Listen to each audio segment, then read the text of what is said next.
It works. Good morning. Good morning, friends. Welcome to the Boise Unitarian Universalist Fellowship. I'm the Reverend Sara LaWall. It is my great honor to serve this beloved community. We are a spiritually diverse, justice-seeking religious community with one great aim: to grow in love. Love for our neighbor, love for our planet, and love for ourselves. And that is our focus in particular this morning. I'm joined today by Jonathan Dover, who is serving as our celebrant, and our always fabulous music director, Carrie Bastian. We are so glad that you have chosen to join us this morning. As you know, if you've been here the last few weeks, we're changing things up a little bit, experimenting with our order of service, and we're calling this first section of our worship Gathering and Centering Time. In the spirit of that gathering, I want to make a special welcome to those who are worshiping with us on Zoom this morning. Let's turn around and wave at our online family out there. And we, of course, get a chance to see your beautiful faces on our screens here in the sanctuary, so we invite you to turn your cameras on for just a moment if you're able, so we can see you and welcome you into our space. Eileen, welcome. Teresa, good to see you. Matthew, great to see you all over there. Velez and Richard and Velez, yes, good. Michael Alvarado, I see you over there. Eileen, it's great to see your face. Oh, and there's my nephew Julian and Braden, I see you too. Hello, good morning. Good morning, Bonnie. Thank you all, our online community, especially for reminding us that we worship together as one beloved community beyond the walls of this sanctuary. A special welcome to our newcomers, those of you that are joining us for the first or second time or just visiting with us today. We know it takes a lot of courage to step inside a new community and cross that threshold, and we're so glad you've chosen us this morning. Even if you've chosen us online, we're so glad you're out there. We invite you to introduce yourselves to us during our hospitality time after the service, to fill out a newcomer form, which are available in our entryways, and we'll put a link in the chat so that we can keep you updated with all the ways you can connect and engage with all that's happening in this fellowship. And we have our final Inquirer series for newcomers today. So we invite any newcomer. You don't have to have had any of the other series to come and join and meet other newcomers and learn a little bit more about this fellowship and Unitarian Universalism. And that group will gather down at the end of the North Wing shortly after some hospitality time. Go grab yourselves some coffee. We begin our worship services each week centering ourselves by lighting a flaming chalice. At this hour, in small towns and big cities and living rooms and ornate sanctuaries, many of our sibling Unitarian Universalists are also lighting a flaming chalice, a symbol of our free faith, reminding us that we are part of this great community of faith and love. And we invite a young chalice lighter to join us and light our chalice to remind us of our collective hope and responsibility in building a world of love and being that beacon for justice for all people and our planet. Today we have a first-time chalice lighter. Riley is going to come up and join me to light the chalice here in the sanctuary. I invite those of you in our virtual community who have a chalice or a candle nearby to light it and then share in the chat where it is you have lit your chalice this morning.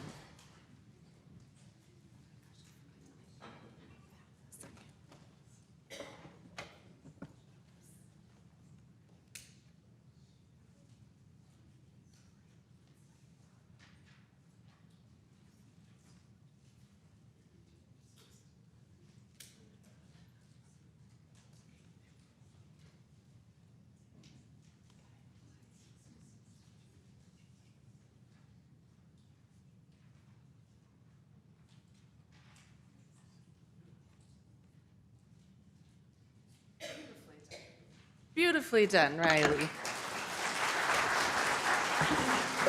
Even with my little whoops there. You did a great job. It is my honor, everyone, to introduce to you Riley. She is the daughter of Mom Corey, and dogs Maggie and Opie live in her house. Her favorite green thing, in honor of St. Patrick's Day, is trees. Anyone share that favorite green thing with Riley out there? Yeah? She also loves to spend time riding her bike. How many of you share also that love with Riley? Yes, look at how many bicyclists out there. Thank you, Riley, for being a first-time chalice lighter and being part of our community. And here is your first-time chalice lighter pin.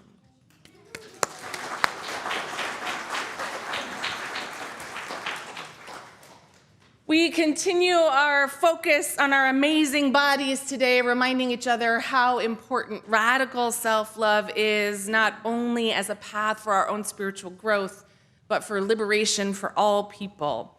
And singing is a way that we can tune in to that self-love, to connect with each other, syncing up our heartbeats and our breathing. So I invite you to rise, embody your spirit as we sing our gathering hymns together.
Oh, stay standing. We have one more to go. We're going to sing together. I know, you love it.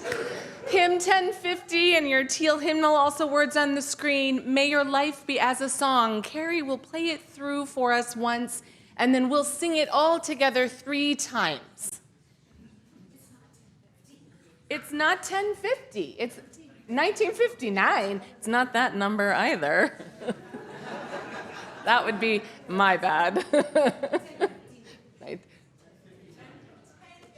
1059.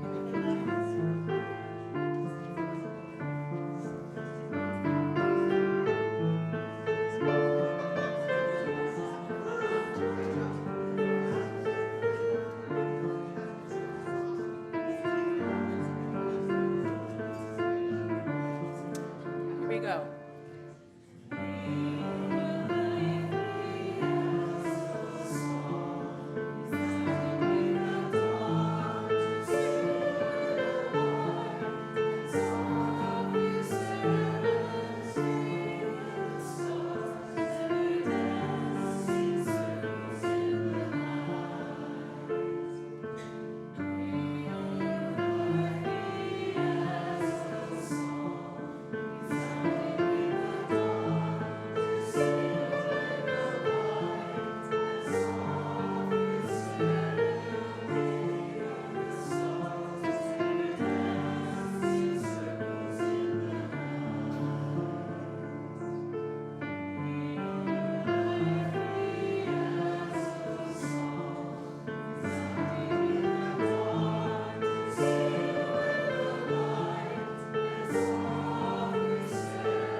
We come from and live on land considered sacred by indigenous people known as Bannock, Paiute, Shoshone, and many other tribes that lived here sustainably for thousands of years. We strive to understand and reframe our responsibilities to land, to community.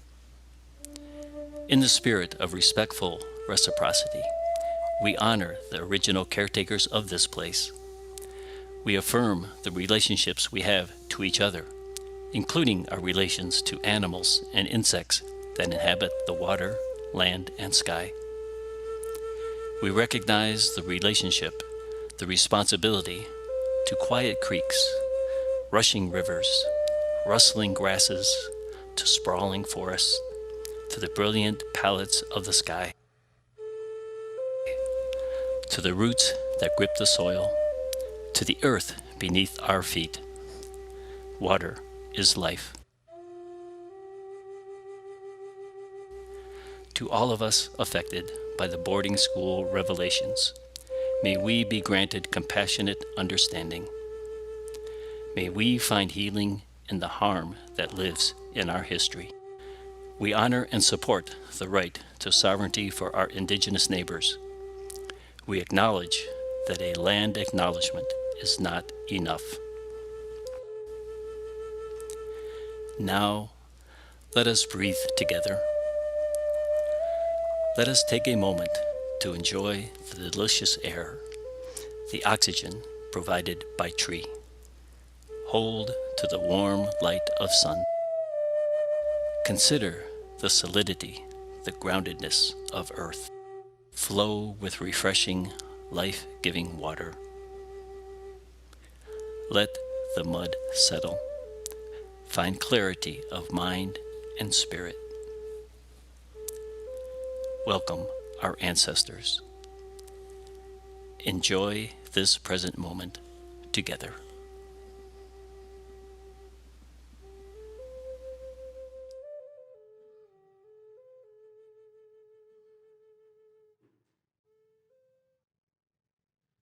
Our spiritual theme for this month of March is incarnation, the practice of wearing skin. Our themes this year are following the book An Altar in the World by Barbara Brown Taylor, who describes the incarnation as a deeply spiritual term that refers to the embodiment of the divine, the holy, the spirit, God, goddess, which reminds us that each of us is our own beautiful, wildly different incarnation, an expression of the divine, of love itself.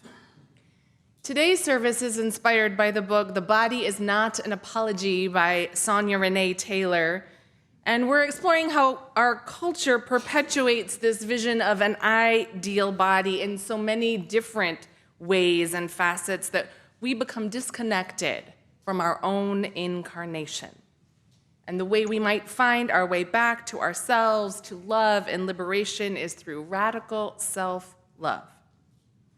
So as we enter into this time of worship, I invite you to take a moment and breathe with me.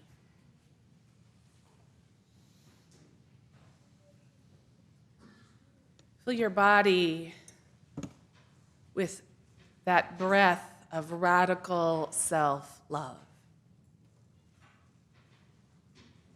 Allow it to fill your lungs, fill every space,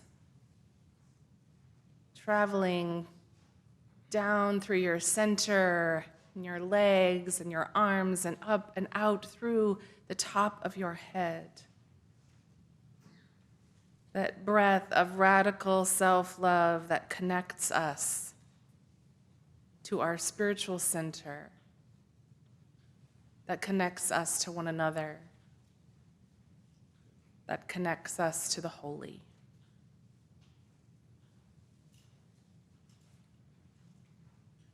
The breath of radical self-love that invites us to listen deeply to our heart's own longing.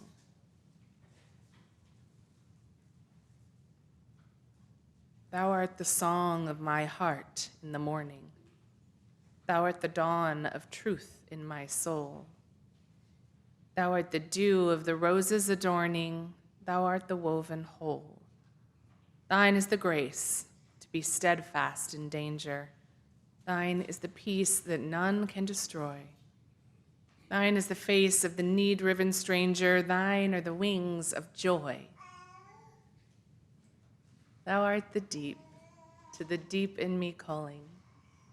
Thou art a lamp where my feet shall tread. Thy way is steep past the peril of falling. Thou art my daily bread. Thine be the praise of my spirit uplifted. Thou art the sea to each flowing stream. Thine be the days that are gathered and sifted. Thou art the deathless dream.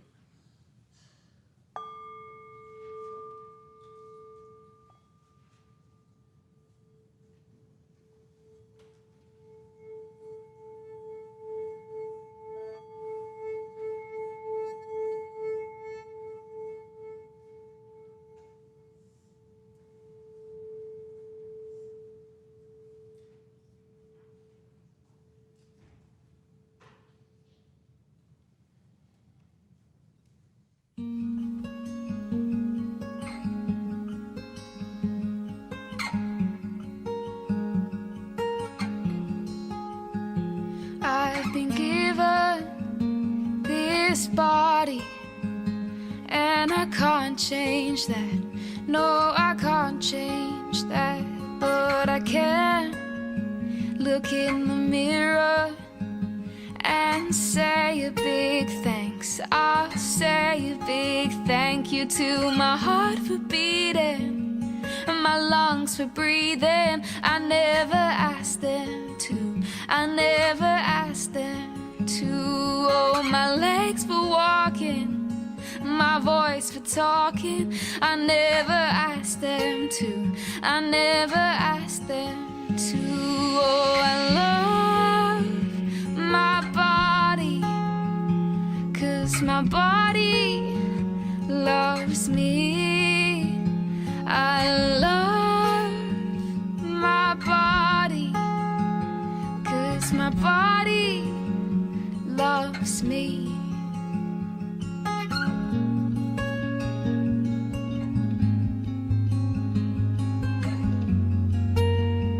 And I'll say a big thank you to my eyes for blinking and my brain for thinking. I never asked them to, I never asked them to. Oh, my ears for hearing and my wounds for healing. I never asked them to, I never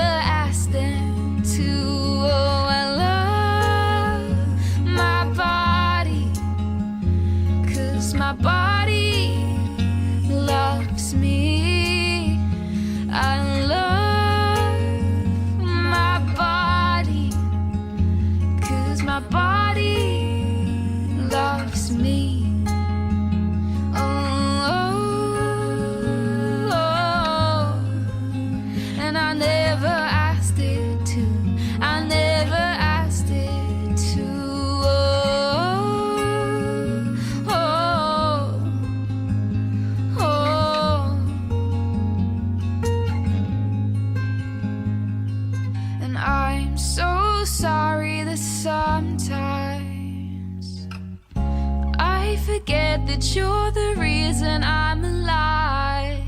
I call your names, list things I hate and want to hide, but I will try to be more kind. I love my body, 'cause my body loves me. I love my body, 'cause my body loves me. And I love my body, 'cause my body loves me. I love my body, 'cause my body loves me. And I never asked it to. I never asked it to. I never asked it to. I never asked it to.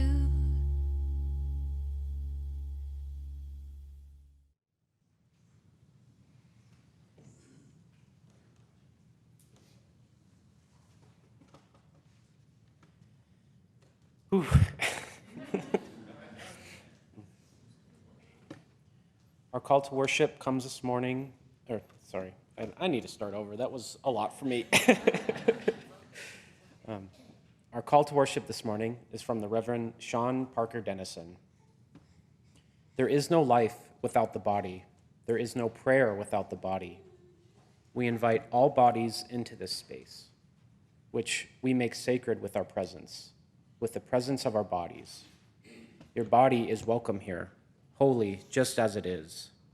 We give thanks to our bodies, full of joy and wonder, for the thousands of ways we can play with, decorate, and inhabit our glorious, one-of-a-kind bodies. Your body is welcome here, holy just as it is. Bodies need not be still. Prayer needs not be still. We tense, we relax, we blink our eyes. We expand our lungs, our hearts beat. These bodies are the sacred site of our being. Let us remember they are to be enjoyed, celebrated, and loved. There is no life, no prayer without this holy flesh. Your body is welcome here, holy just as it is. Come, let us worship together.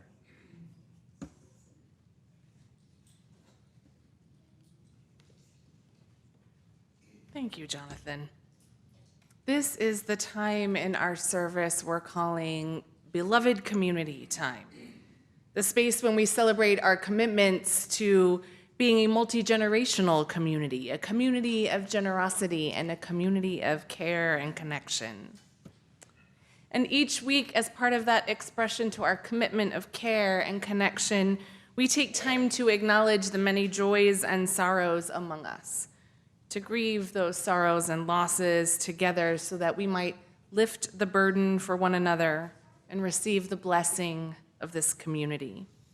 It is through that sharing of our joys and sorrows that we forge deep bonds of connection and compassion.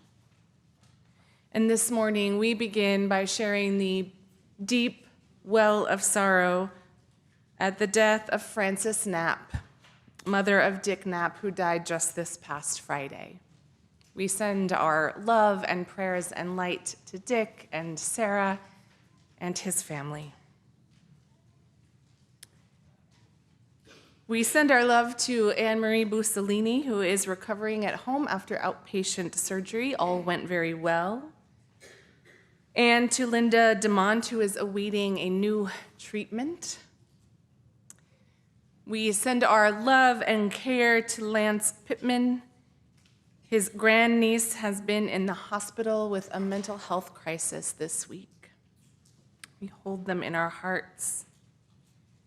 And we continue to hold Michael Barker and his family. Michael was admitted to St. Luke's with symptoms of cytokine release syndrome, which is typical for his CAR T cell recipients. It was not unexpected, but they are holding vigil and So far, he's hanging in there and doing well, negotiating his release, I hear. If you are holding someone in your heart this morning, I invite you to speak their name aloud or share it in the chat into this community of love that we might hold them with you.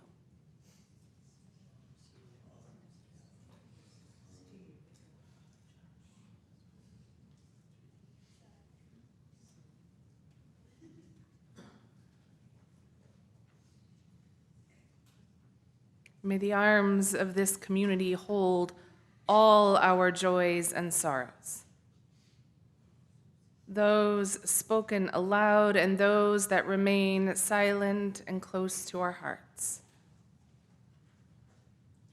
May we feel the grace that surrounds us and be transformed by the spirit of life and love, with a warmth to celebrate the joys and a gentleness to soothe our aching hearts. Breathe with me. Fill your body with breath.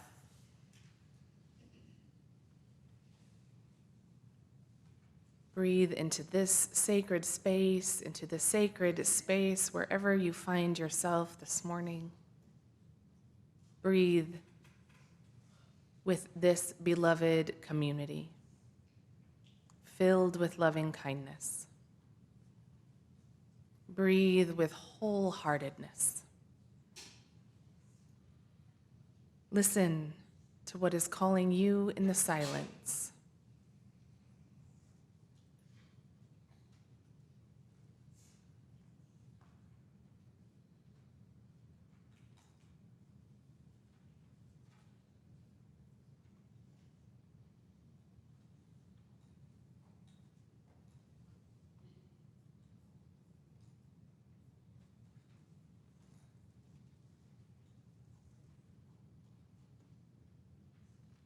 Blessed be.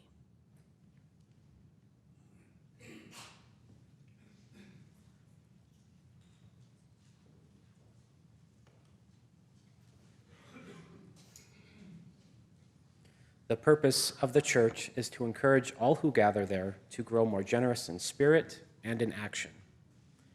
This is the great end of all the world's faith traditions, to bring the human being closer to divine by acts of creation and compassion.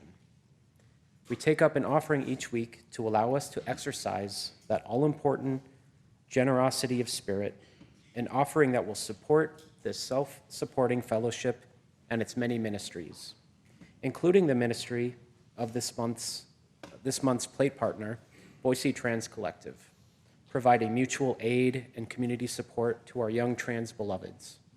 I invite the ushers to come forward. The gifts of this congregation will be most gratefully received. I invite the ushers to come forward, and our offering will be greatly received.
invite our ushers to come forward, and I invite all of you to join together in our collective blessing of our offering.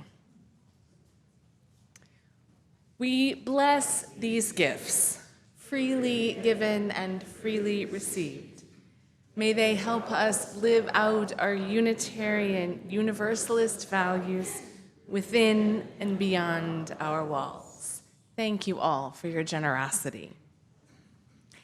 And now I'd like to invite our young people to come and you're going to join Carrie today, who is going to lead us in our time for all ages.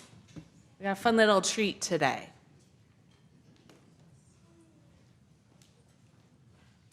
Shy, come on up.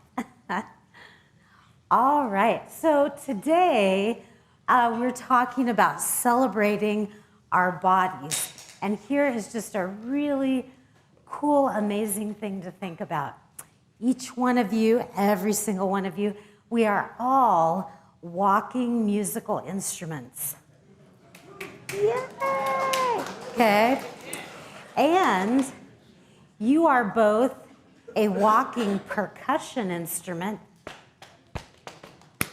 Okay? You can tap, pat, stomp, clap.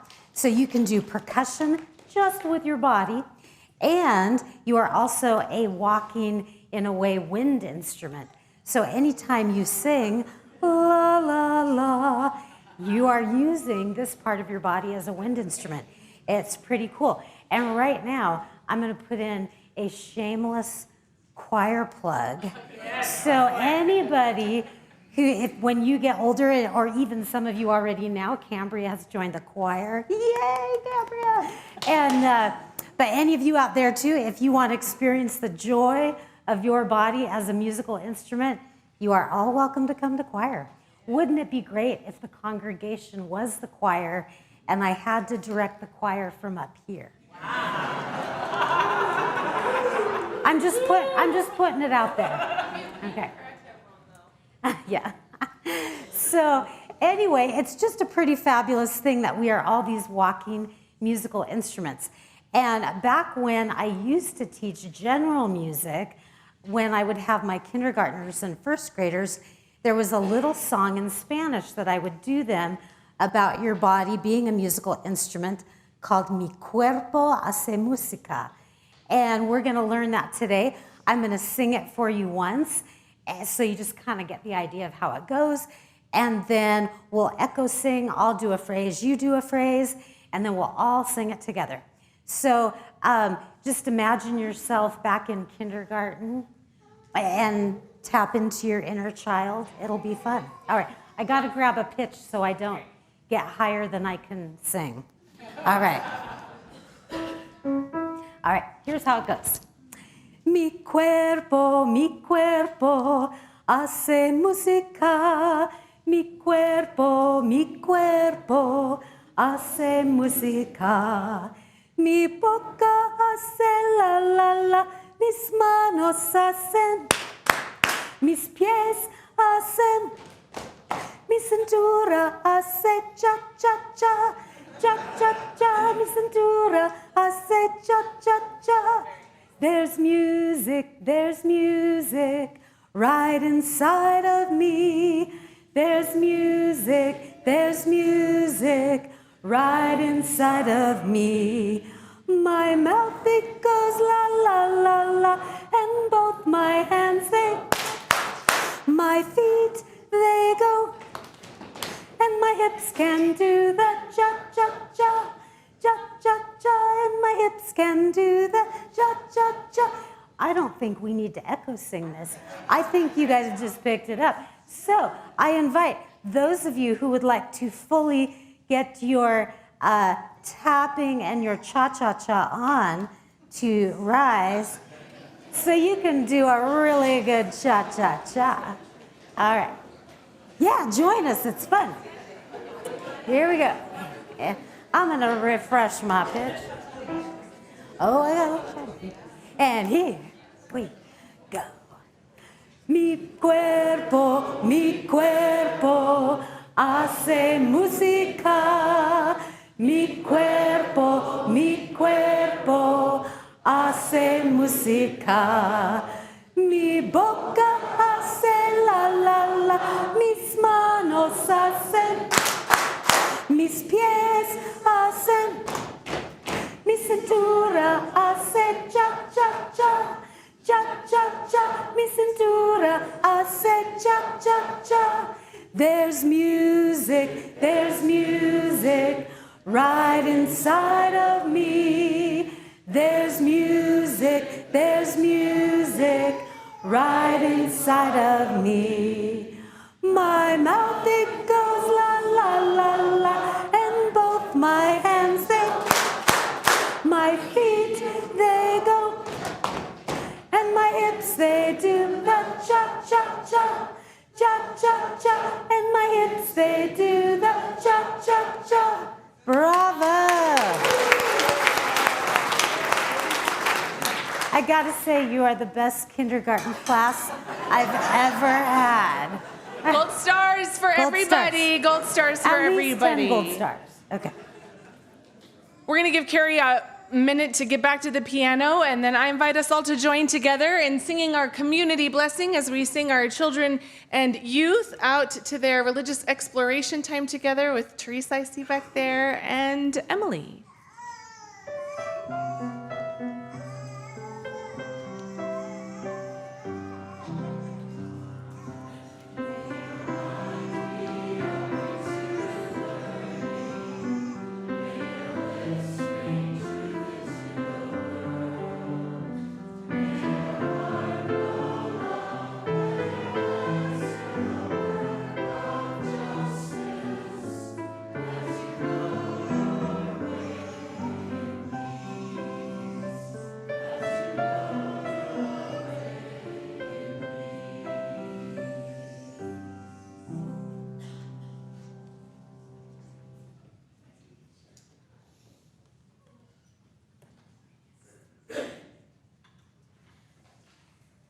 We invite you to shift gears into this time of deeper reflection and hopeful transformation, settling into our bodies, opening our hearts and minds with curiosity and compassion. Our reading this morning is from contemporary poet, author, and illustrator Lang Leave, born in a refugee camp in Thailand to Cambodia parents, but raised in Sydney, Australia. She is known for emotionally evocative poetry and prose. This is her poem, Love Your Body. Love your body, the temple that houses you, each curve and imperfection, every blemish that adorns your skin tells a story, a testament to resilience, to strength. Embrace the scars, the marks of battles fought and won, reminders of the wars you've conquered, of the journey that brought you here, to this moment of self-awareness, of love. Your body is not a canvas to be critiqued or judged by the eyes that fail to see the beauty and diversity in our unique way you inhabit your skin. Let go of the notion of perfection. The perfection lies not in flawlessness, but in the acceptance of oneself, in the love that knows no boundaries. So love your body as you would a friend, with kindness, with compassion, for it is the only one you have, a vessel for your soul to navigate this world. I invite you to rise in body or spirit and join singing the hymn 1053 in the Teal hymnals, How Could Anyone? And we'll sing this one twice through.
Such a beautiful, powerful song.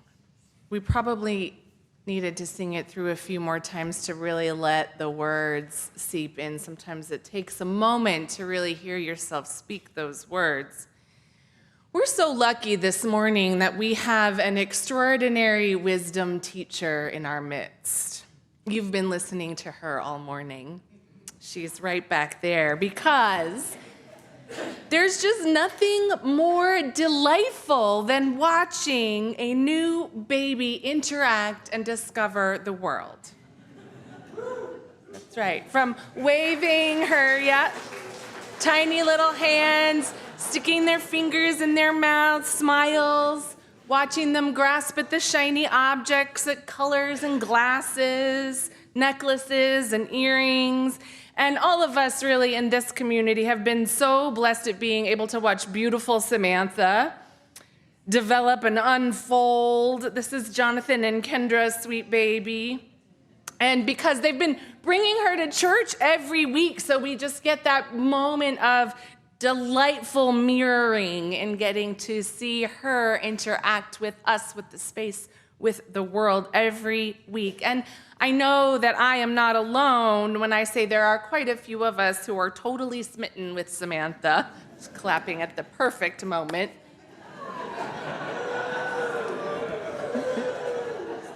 I told Jonathan, you could just bring her up here. We could just watch her for 20 minutes and that would be all the sermon we needed.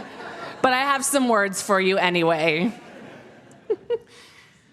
Oh, she's just adorable. You know, I mean, babies really are wonderful teachers, right? Everything in the world around them is a wonderment. It is delight. It is joy. And have you ever seen a baby that didn't love their body? No, because we are not born into this world hating our bodies, or other bodies for that matter. We arrive into this world open and full of love and curiosity and delight at everything around us. Sonia Renee Taylor writes, children do not arrive here ashamed of their race, gender, age, or differing abilities. Hallelujah. Hallelujah. We are born, all of us, loving our bodies with such joyful wonderment. There's a reason why the happy baby yoga pose is called the happy baby pose. And unfortunately, our culture teaches us otherwise. And slowly but surely, that wonderment and curiosity and love for our bodies gets pushed aside, canceled out, buried deep.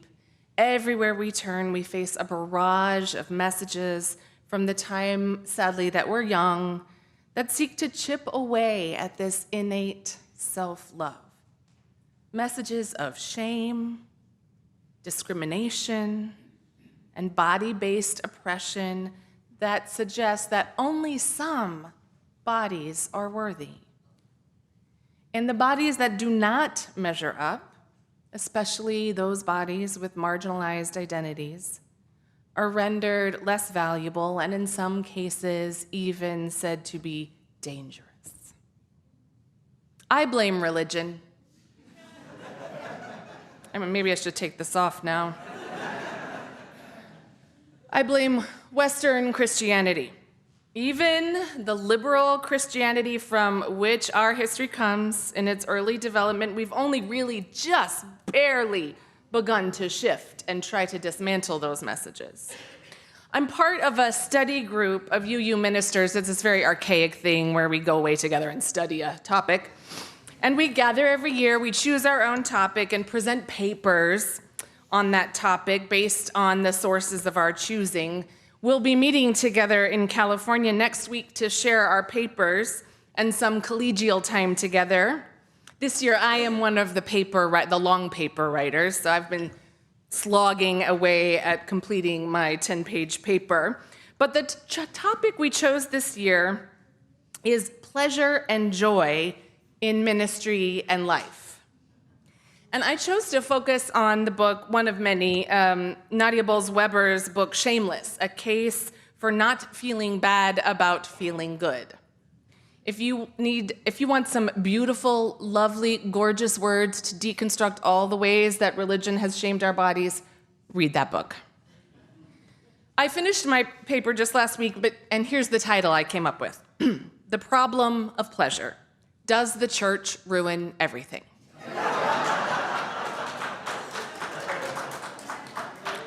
I could have been snarky and just written a great big yes. Because you're laughing because we all know the answer. The church is all too often this driving historical force in these unhealthy, shame-based, problematic relationship we have with our bodies, which naturally translates to the relationships we have with other bodies, perpetuating all kinds of oppression and harm. And we've all been subject to these messages through our own upbringing, either through our families, religious communities, society at large, our school, or all of the above, such that throughout our lifetimes, these messages have taken root in our hearts and minds and bodies. And we start to believe them as the truth of who we are: less than, unworthy, ugly, shameful, sinful, unlovable, unhealthy, bad people who need to be controlled or even legislated. And unfortunately, in some cases, we perpetuate these truths about others in our own lives, even inadvertently and unconsciously. In her book, The Body is Not an Apology, Sonia Renee Taylor writes, living in a female body, a black body, an aging body, a fat body, a body with mental illness, is to awaken daily to a planet that expects a certain set of apologies to already live on our tongues. We made these apologies because our bodies had disabilities and needed access.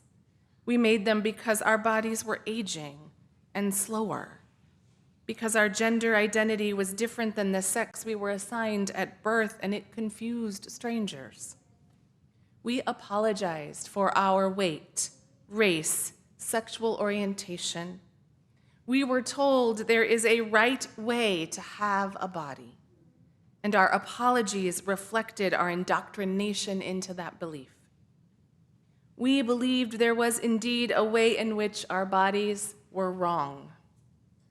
Not only have we been trying to change our wrong bodies, but we have also continued to apologize for the presumed discomfort our bodies rouse in others. That's a lot to take in.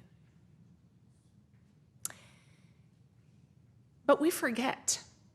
We forget that all of these ideas about what constitutes the right body, which we have consciously and unconsciously, to which we've consciously and unconsciously conformed for generations, are actually made up constructs designed to reinforce Western colonization and religion's false hierarchies of race, sex, class, and more.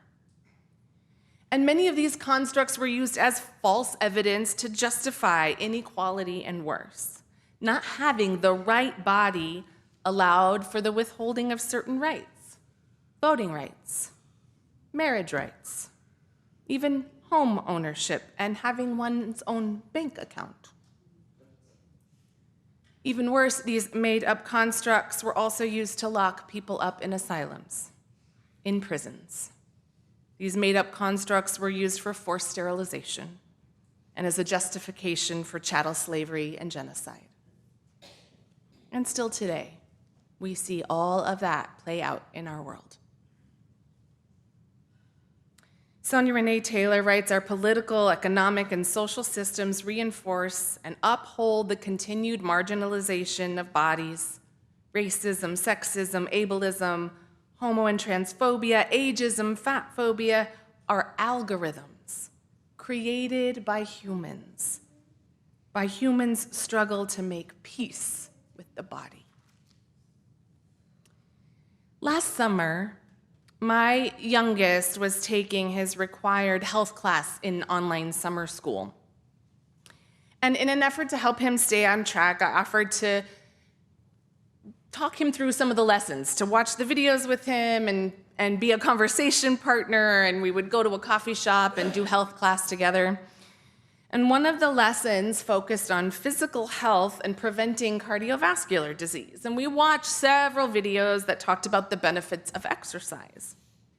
One video in particular featured a young man, a very fit-looking personal trainer, young, in his 20s, I'm sure. And this young man had a beautiful story of helping his own father reverse some of the health impacts of his father's heart disease. And in one of the introductions, this young man talked about the reasons for exercise and the importance of physical fitness and helping for all of those medical benefits, preventing heart disease, high blood pressure, etc. And then he said exercise also helped people lose weight to look better and feel better about the appearance of their bodies. And he talked about body mass index as a measurement for helping maintain a healthy weight. It's pretty typical stuff that I'm sure most of us have heard at one time or another in our lives. And watching the video, I felt myself get very uncomfortable. And it took me a few minutes to realize that it was because of this suggestion that exercise was about losing weight and looking good. Any of the other benefits mentioned kind of evaporated in that moment as I noticed this very fit, muscular, ideal body say those words. And having been taught those very same ideals growing up, I remembered having to have our BMI measured with that pinchy thing that squeezes, your flabby arm as part of National Physical Fitness Week. National Physical Fitness Week in front of everybody. And I could feel my own shame about my aging, squishy, out-of-shape body start to creep in. And there I was, with my then 14-year-old, who was eagerly receiving this messages that a healthy body was actually this ideal body. Especially if he did all those things, he could easily look like that too. And of course, I attempted to have a conversation to counter this message.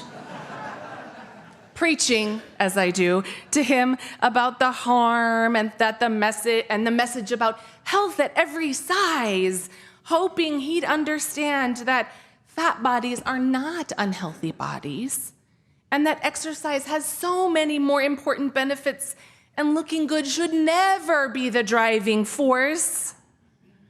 But alas, when you have a mother who is prone to preaching, it's very easy to dismiss her. And my youngest really likes to be right, and he likes to argue. So I'm not entirely sure of how much that message seeped into his own psyche, but I hope some of it did. The thing is, this story is just one tiny example of all of the different ways in which every facet of our society continues to perpetuate these ingrained unconscious beliefs about bodies. We're culturally indoctrinated into a set of assumptions that allow us to ignore the ways in which the world privileges certain bodies. And yes, we Unitarian Universalists, many of us, we are beginning to notice and name these challenges with regards to race and some other identities, but consider these other examples. The belief that if someone cannot fit in a chair at a restaurant or on an airplane, that their body is the problem, not the manufacturer who made the chair or the restaurant owner who chose it. The belief that sex and gender are the same thing and based solely on binary biology, and that those who don't conform are creating the problem, not the lack of compassion and willingness to learn on the part of those in power. The belief that preserving historic buildings is more important than ensuring accessibility for all people to enjoy the space or the building. And the belief that prioritizing accessibility will impact the experience for the majority. I'm embarrassed as I think back on my own teenage self and remember how indoctrinated I was. How many of those very same beliefs I just mentioned I carried around and internalized and enacted. and how those beliefs only fueled my own internal shame about all the ways my body felt short. But remember Samantha.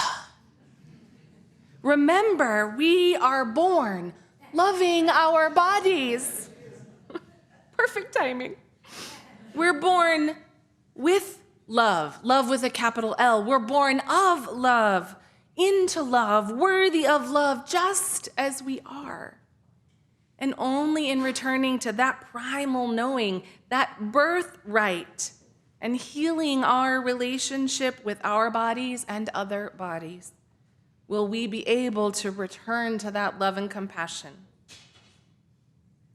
Sonia Renee Taylor writes, just knowing that there was a point in your history when you once loved your body can be a reminder that body shame is a fantastically crappy inheritance. We didn't give it to ourselves, and we are not obliged to keep it. We arrived on this planet as love. Radical self-love is indeed our inherent natural state, despite the social, political, and economic systems of oppression that have distanced us from that knowing. So how do we get back to that knowing?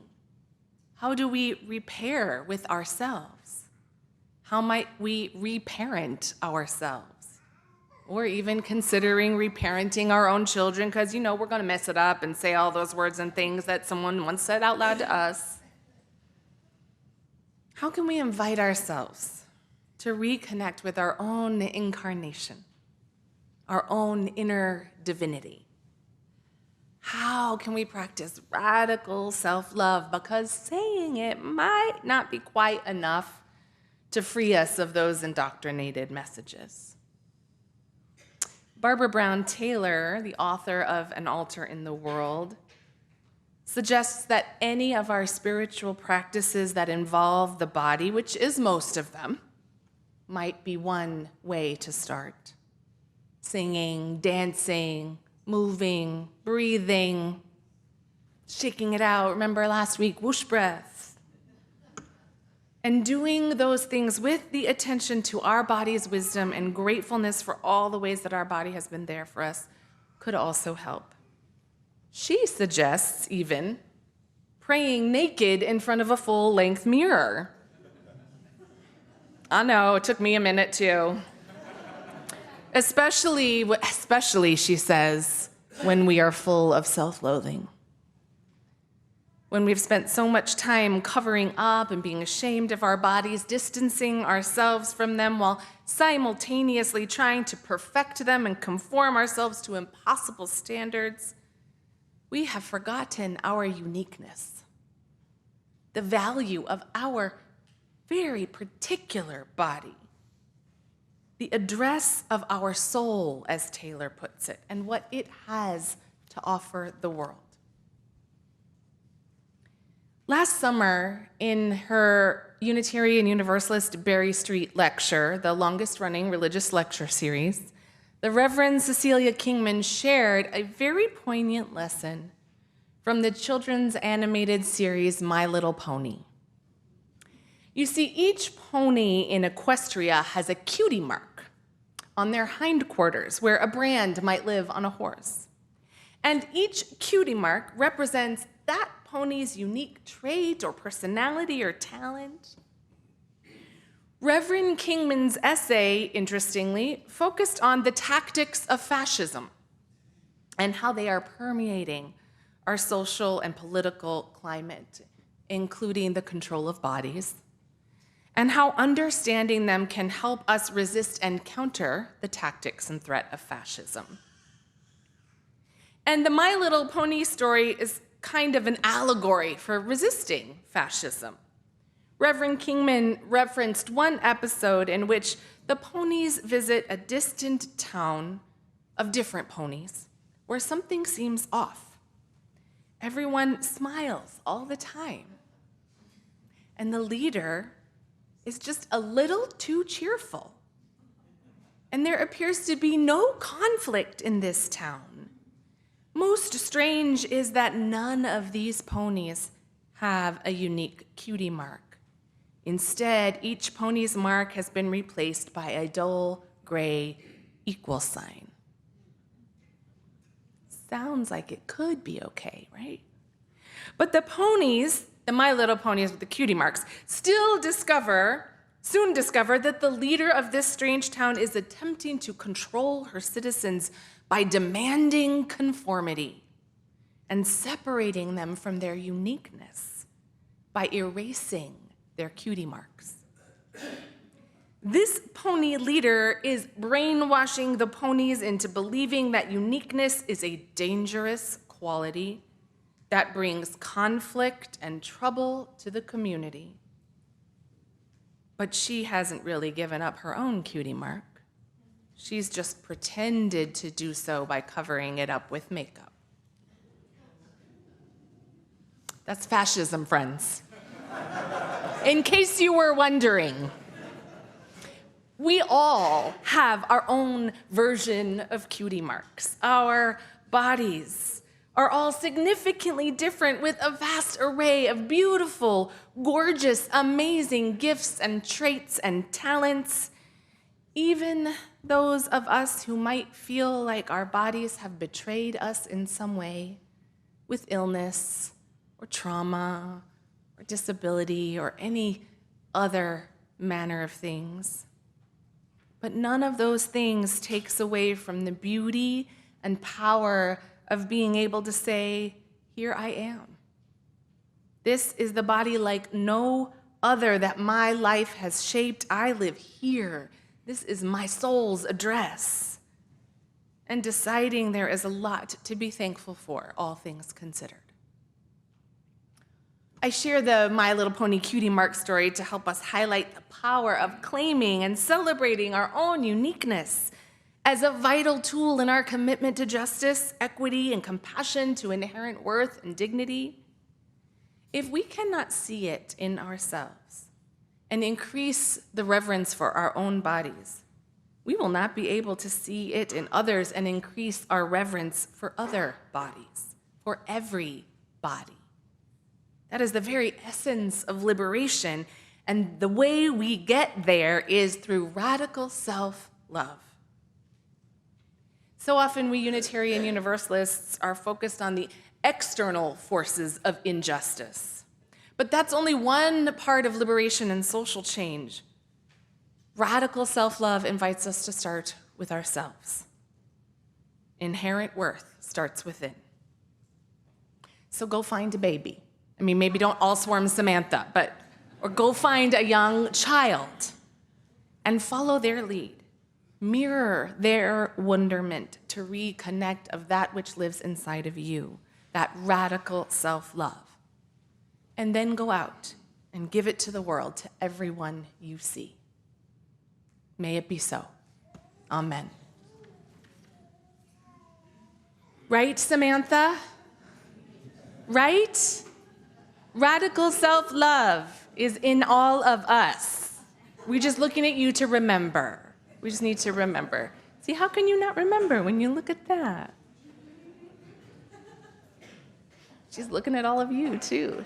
She's telling you, look at those eyes, she's telling you. Joy, delight, radical self-love are your inherent birthright. Friends, I invite you to join together in the spirit of prayer and meditation.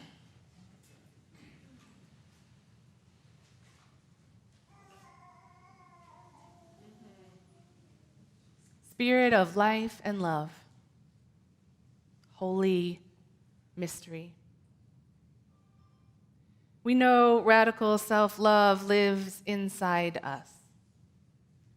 Help us find it once again. Let the judgments and ideals taught to us by this unjust world fall away and be replaced by love. Let us see our faces in each other's eyes, the divine light in every body, every soul, the incarnation of inherent worth and dignity, Let us feel that power and welcome it in, setting ourselves on the path of collective liberation and flourishing, our divine birthright. Let us feel these deepest truths in our soul. Every body is beautiful.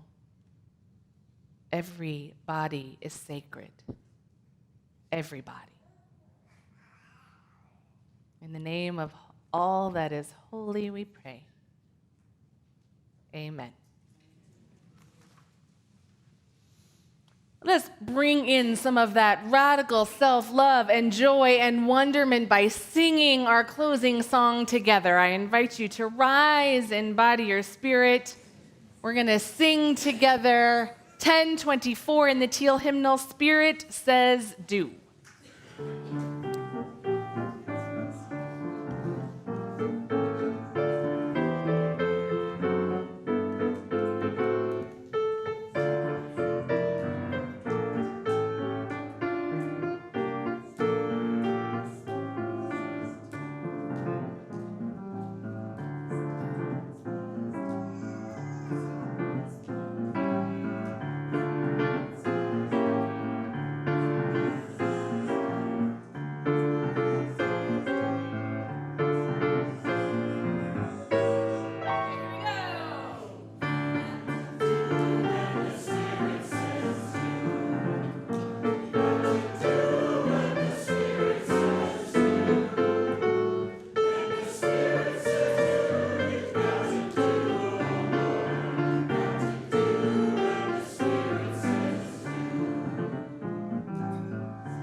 We got there.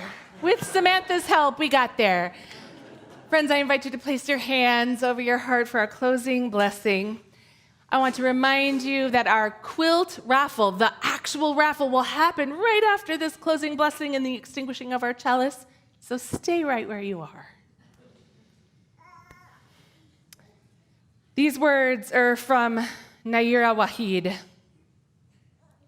And I said to my body softly, I want to be your friend.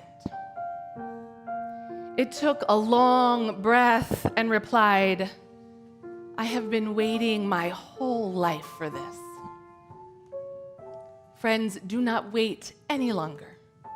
Do not let others wait any longer. Love yourself. Love others. Love everybody. And let that love change the world. Blessed are we all. Go in peace.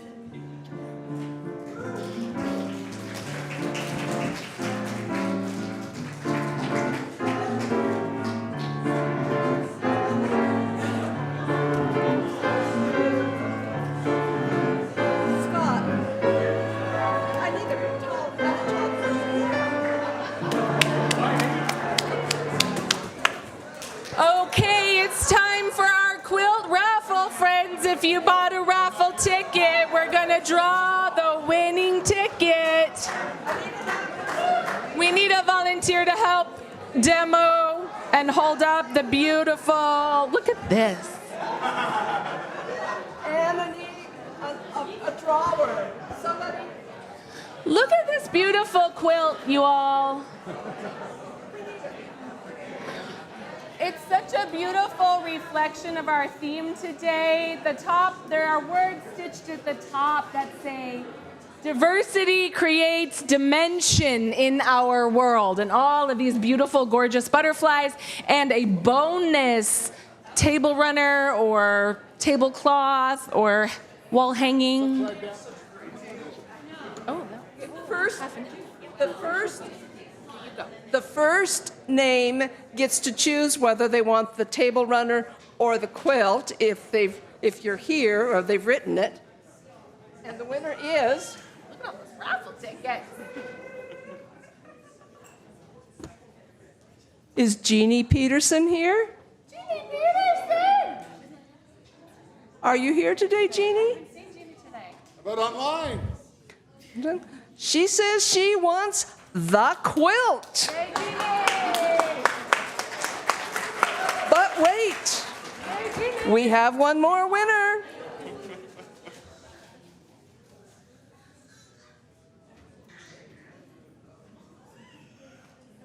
Please let it be me. Is Kathy Sandstrom here? She's in the nursery. She just won the table runner.